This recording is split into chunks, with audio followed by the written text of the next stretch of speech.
E aí, pessoal, esse vídeo aqui é uma brevíssima introdução à análise e propagação de erros. Vocês já viram provavelmente coisas do tipo lá em Laboratório 1. Esse vídeo tenta ao mesmo tempo recapitular e aprofundar alguns conceitos, mas de maneira muito breve. Vocês vão ter outros dois vídeos à disposição, um explicando a matemática da propagação de erros, com mais detalhe, e o outro explicando como, por exemplo, colocar uma barra de erro num gráfico de dados experimentais usando o programa SciDavis. Então vamos lá. Vou começar com um exemplo aqui que eu chamei de que horas são. Suponha que eu tenho um relógio digital que só marca horas e minutos. Então não tem informação de segundos nele. E nesse instante de tempo, num certo instante de tempo TA, eu olhei a hora no relógio e eu vi ali 8h45. Né? Por um instante de tempo eu olhei para o relógio e vi isso aí. Então eu não sei se é 8h45 exatamente, né? Ou 8h45 quase 46, por exemplo. E num outro instante de tempo eu olhei a hora e o relógio marcava 8h47. Agora a pergunta que a gente vai fazer é: quanto tempo se passou entre esses dois instantes TA e TB? A primeira resposta que a gente quer dar é 2 minutos, né? Porque 47 menos 45 é igual a 2. Mas a gente vai considerar aqui, para efeito de laboratório, que essa resposta está errada. Certo? Errada no sentido de que ela está incompleta. A resposta correta, mais completa, seria no mínimo 1 minuto e no máximo 3 minutos. Ou seja, TA menos TB igual a 2 minutos, mais ou menos 1 minuto. Ou seja, a minha resposta correta é 2 minutos, só que com a margem de erro de 1 minuto para mais ou para menos. Isso exprime a incerteza que eu tenho na determinação exata da hora nos instantes TA e TB. Vamos ver o que significa isso. Olha só, um instante TA, se eu quiser saber o segundo em que ele ocorreu, eu não sei, né, na verdade. Eu tenho uma incerteza na determinação dos segundos do instante TA. Então ele pode ser qualquer coisa entre 8 horas e 45 minutos cravado e qualquer coisa que se aproxime de 8h46 cravado, né, antes de virar do 45 para o 46. E para o instante TB vale a mesma coisa. Pode ser 8h47 cravado até algo infinitesimalmente próximo de 8h48 cravado. Ou seja, o TA, eu posso escrever ele assim, ó. Ele é 8h45 mais 30 segundos, com uma margem de erro de 30 segundos para mais ou para menos. Esse é o meu valor, né, com incerteza. A incerteza é o que aparece depois do símbolo de mais ou menos. O TB é a mesma coisa, 8 horas, 47 minutos e 30 segundos. Mais ou menos 30 segundos de erro. Agora, se eu quiser calcular TB menos TA e oferecer uma margem de erro, eu vou ter que, na verdade, somar as margens de erro de TA e TB. Então fica assim, ó, TA menos TB é 2 minutos, né? É a diferença entre 8h47 e 30 com 8h45 e 30. Só que a incerteza de TB menos TA é, na verdade, a soma das incertezas de TA com TB. O que dá 30 segundos mais 30 segundos igual a 1 minuto. E assim eu chego na minha resposta de quanto vale TB menos TA. Né? Então aí a resposta, 2 mais ou menos 1 minuto. Então esse exemplo mostra uma situação em que as incertezas se somam no resultado. Um outro exemplo mais complexo tem a ver com distribuição de renda. E distribuição aqui não no sentido econômico de tirar a renda dos mais ricos e distribuir para os mais pobres. Né? Maior renda para menor renda. Mas eu estou falando aqui de distribuição probabilística. Então vamos pegar um cenário imaginário aqui num mundo completamente diferente do nosso, em que as mulheres ganham mais que os homens e ganham em média o dobro dos homens. Certo? Então você pega o salário médio das mulheres, esse salário médio das mulheres é o dobro do salário médio dos homens. E vamos supor que essas distribuições são gaussianas e têm largura que eu vou chamar de delta. O que significa isso? Significa que se eu fizer um histograma dos salários, né, das rendas dos homens e das mulheres, eu vou ter esse formato aqui. Ó. O histograma das mulheres, em azul, ele segue esse padrão que parece uma função gaussiana, né, essa coisa que parece uma montanhazinha. E o dos homens também. É um histograma que segue aproximadamente uma função gaussiana. E essas duas funções têm a mesma largura. Né? Largura que eu vou chamar de delta. Pode ser uma largura aí que eu posso definir, por exemplo, na metade da altura do pico. Né? Na metade da altura do pico eu tenho uma largura de delta. E essa largura é a mesma para as duas distribuições. Só notem que a distribuição das mulheres está centrada em torno de R$2.000, nesse exemplo que eu peguei, e a dos homens em torno de R$1.000. Então, o valor médio do salário das mulheres é R$2.000 e dos homens R$1.000. Então, a renda em reais. Agora vem a pergunta. Qual a distribuição probabilística, né, da variável renda do casal hétero? O que significa isso? Então vamos supor que eu vou formar casais héteros, né, entre homens e mulheres. Então, se eu pego um homem aleatório e uma mulher aleatória, quais são os valores possíveis de renda que eu posso ter na soma, né, dos componentes desse casal? Então a resposta, então, lembrando aqui que a distribuição para homens e para mulheres tem essa cara aqui. Eu posso esperar que, em média, um casal aleatório que eu forme, né, dentro desses dois grupos aí, ele vai ter uma renda de R$3.000, certo? Porque se em média as mulheres ganham 2.000, em média os homens ganham 1.000, então a soma dessas rendas vai ser, em média, 3.000. Mas o que acontece com a largura dessa distribuição de um casal, hein? Na realidade, o que vai acontecer é que, embora a média fique em 3.000, a largura vai ser maior. Eu não estou explicando aqui por que acontece isso, eu estou dando um resultado já, e é só para ilustrar um exemplo. Essa média vai ser 3.000 e a largura vai ser maior. E essa largura vai ser exatamente raiz de 2 delta. Ou seja, dentre todas as possibilidades de casal que eu posso formar dentro desses dois grupos, né, de casal hétero, eu vou ter uma distribuição que vai ser mais larga do que a distribuição original, individual de cada grupo. Né? Então, o que a gente tem aqui? A gente tem aqui um valor de renda de um homem que tem uma incerteza delta, representada por essa largura da distribuição delta. A renda de uma mulher com incerteza delta também. Eu somo a renda do homem com a renda da mulher. E o resultado também tem uma incerteza. Só que essa incerteza não é delta, é raiz de 2 vezes delta. O que acontece é que nesse caso específico em que as distribuições são gaussianas, a forma correta de somar, né, de propagar a incerteza para obter o delta do casal, né, é somando-se os quadrados das incertezas iniciais, né? E não fazendo a soma direta das incertezas iniciais, como foi o exemplo anterior. Então, na verdade, o que vai acontecer é que a regra para esse caso aí é incerteza do casal ao quadrado tem que ser igual a incerteza do homem ao quadrado mais incerteza da mulher ao quadrado.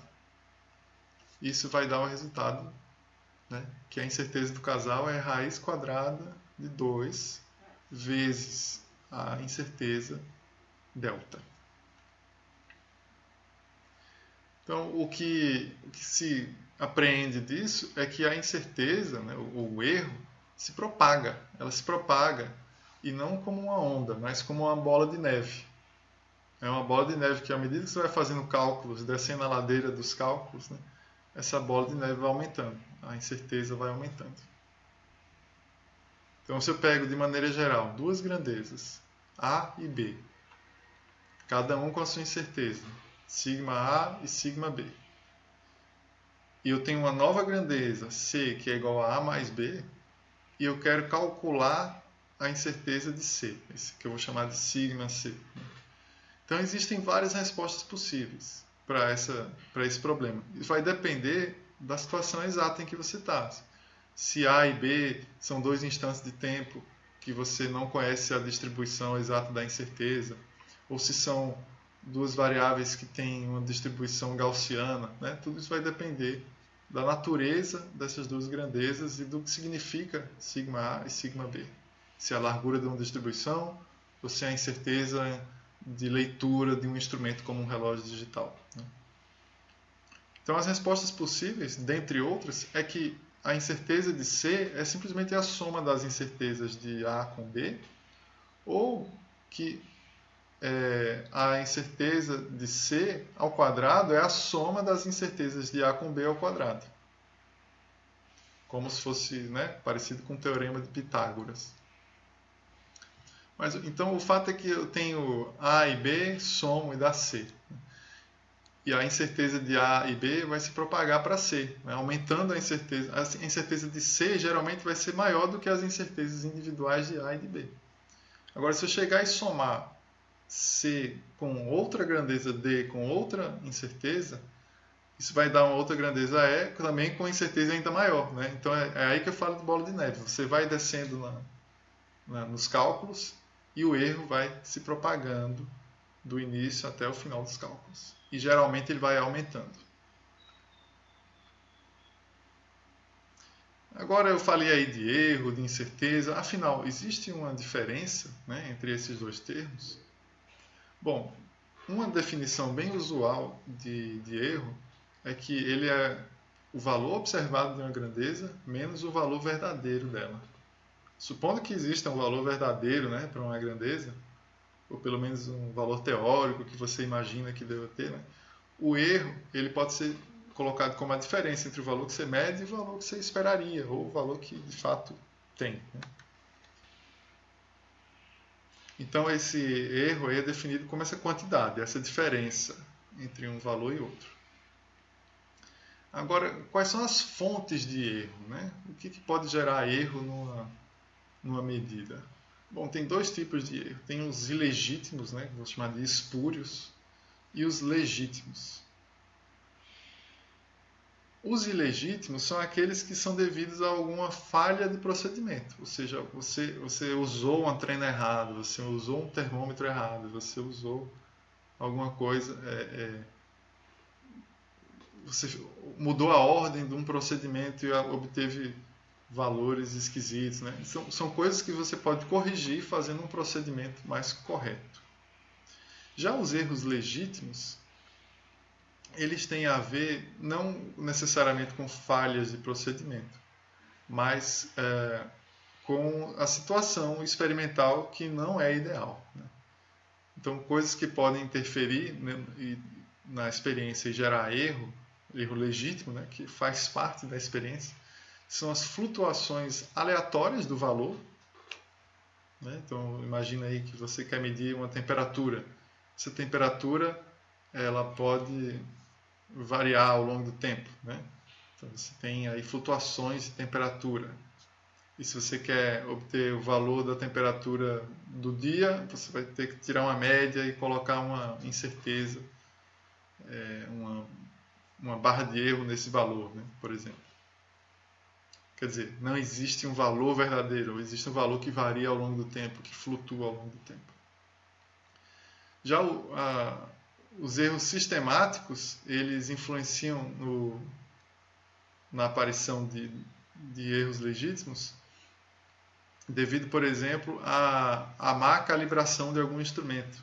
Então, você pode ter um instrumento que sistematicamente produz um valor maior do que deveria por causa de alguma falha de fabricação, algum parafuso que foi mal apertado, ou alguma falha eletrônica, né?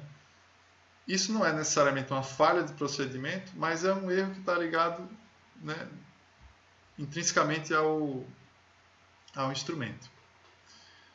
Mas pode haver também erros sistemáticos devido à falha de procedimento. Por exemplo, você vai lá fazer uma leitura de um comprimento com a trena, mas sistematicamente você coloca o início da trena fora da posição inicial, sempre um pouco antes, né? E você faz uma série de medidas com essa trena fora do lugar. É uma falha de procedimento? É, mas se é uma falha de procedimento que ocorre sistematicamente da mesma forma em todas as medidas, você pode ver isso no seu gráfico no final, né? Todos os pontos, todos para cima, todos para o lado. Então é um erro sistemático. Você cometeu de maneira controlada, né? Sempre o mesmo erro. E você pode, no final das contas, corrigir esse erro, né? Essas duas fontes de erro legítimo têm a ver com flutuações aleatórias, então, e erros sistemáticos. A primeira tem relação com a precisão da sua medida e a segunda com a acurácia. Quando você tem uma medida precisa, você tem certeza, né? Digamos entre aspas, você tem um certo nível de certeza na sua medida. Você tem muitas casas decimais, por exemplo, né? Então você consegue dizer que com certeza aquele valor que você mediu é aquele mesmo. Ó, em oposição a esse conceito de precisão, a gente tem então o conceito de incerteza. Já no caso da acurácia, o oposto da acurácia seria o erro, né? A acurácia, a gente vai ver, ela tem a ver com quão certeiro você chegou próximo do valor verdadeiro na sua medida. Então, quando você tem a acurácia, você não tem erro. Pode parecer confuso, né? Porque aí a gente está falando de vários tipos de erros e é sempre a mesma palavra, erro. Se você não tem precisão, você pode ter erro também. Se você não tem acurácia, você pode ter incerteza também. Então acaba que no cotidiano do laboratório, essas palavras erro e incerteza, elas são usadas como sinônimos muitas vezes. E de maneira geral, né, a gente usa erro e incerteza para falar de precisão. Uma medida precisa, ela tem pouco erro, pouca incerteza. Uma medida imprecisa, ela tem muito erro ou muita incerteza. Então, para a gente aqui, na nossa disciplina, a gente vai usar erro e incerteza como sinônimos, significando precisão. Quando a gente quiser falar de acurácia, aí é outra coisa, né? Vai ter a ver com algum erro sistemático que aconteceu na experiência. Gente, a ideia aqui não é fazer vocês decorarem esse fluxograma e entender a definição exata do que é erro, o que é incerteza, né?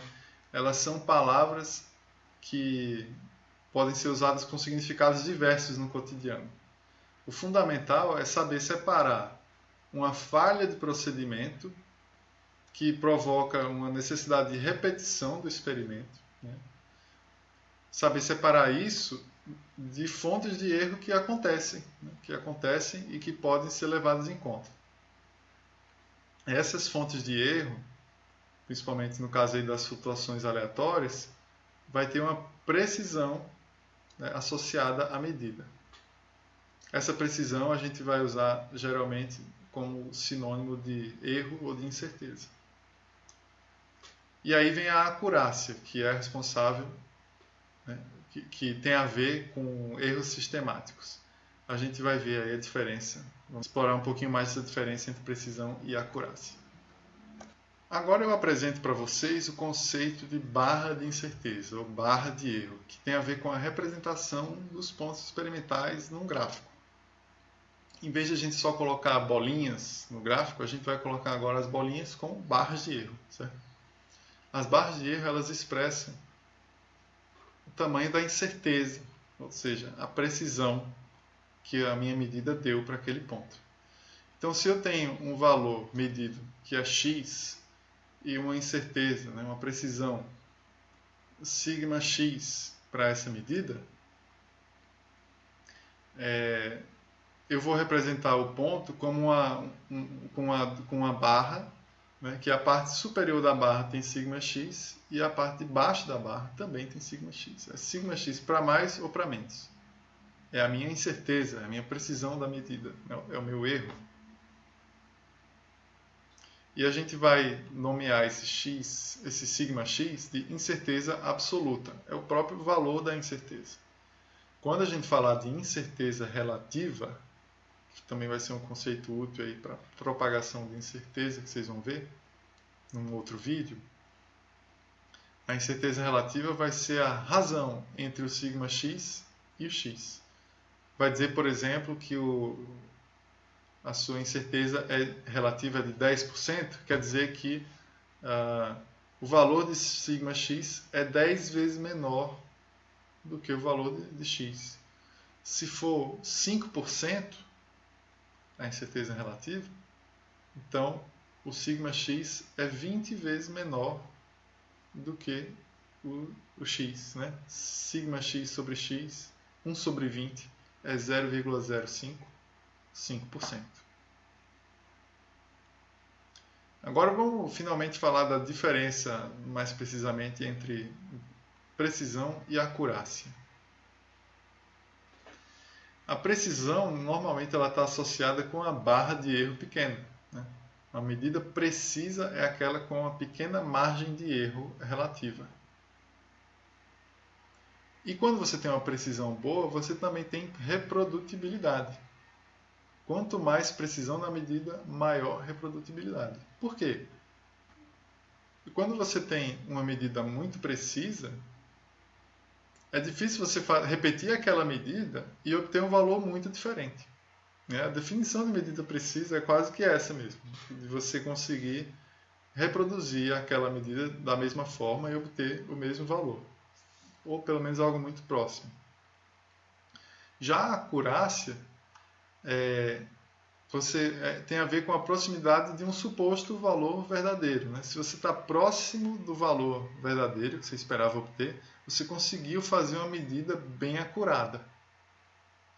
Notem que eu posso ter uma grande precisão, ou seja, aquela medida que dá sempre a mesma coisa, né? Todas as vezes, mas eu posso ter uma acurácia baixa.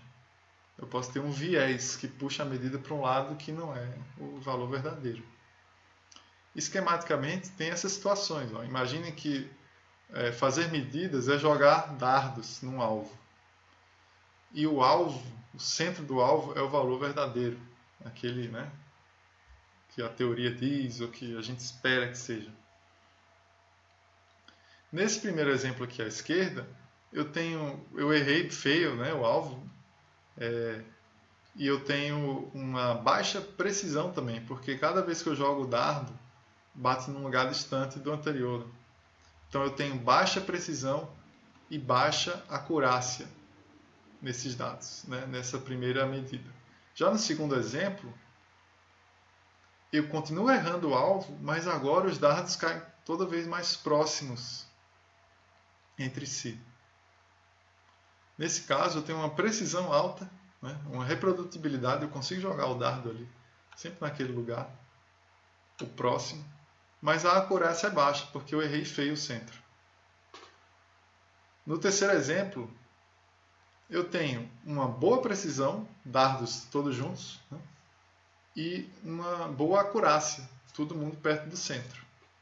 E nesse último exemplo aqui, eu tenho aparentemente uma má precisão, né, porque os dados eles estão mais dispersos, e eu tenho vontade de dizer aí que a acurácia é boa, já que está perto do centro.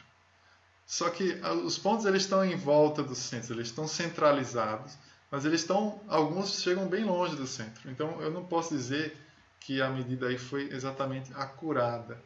Então eu tenho uma precisão baixa e a acurácia, embora eu queira dizer que ela é alta, eu posso argumentar também que ela é baixa. Né? Então, geralmente o conceito de acurácia, né, geralmente a acurácia vem junto com a precisão, como no terceiro exemplo aqui. É raro eu chegar numa situação e dizer que a precisão está baixa se a acurácia está alta. Né? Num gráfico, vamos ver como é que isso se manifesta.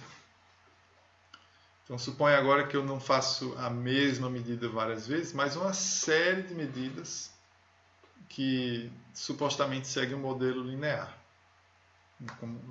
São dados que eu vou ajustar a uma reta. Imaginem aqui essas duas situações, em que eu tenho pontos experimentais com barras de erro e uma reta que diz qual era a minha previsão teórica. Então veja esse primeiro exemplo em que eu tenho pontos que estão mais ou menos alinhados, só que fora da reta prevista teoricamente. E esse segundo exemplo aqui à direita, de dados que eu tenho pontos que estão alinhados com a reta da previsão teórica, né, mas que tem uma barra de erro um pouquinho maior.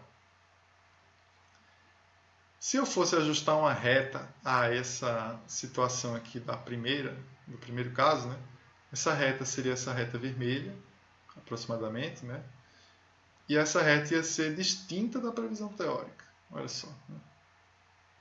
Os dados estão se comportando bem, só que parece que deslocados para cima. Então, o que eu tenho aqui em termos de precisão e acurácia? Esse primeiro gráfico, as medidas são mais precisas do que a do segundo, porque a barra de erro é menor, só que elas são menos acuradas.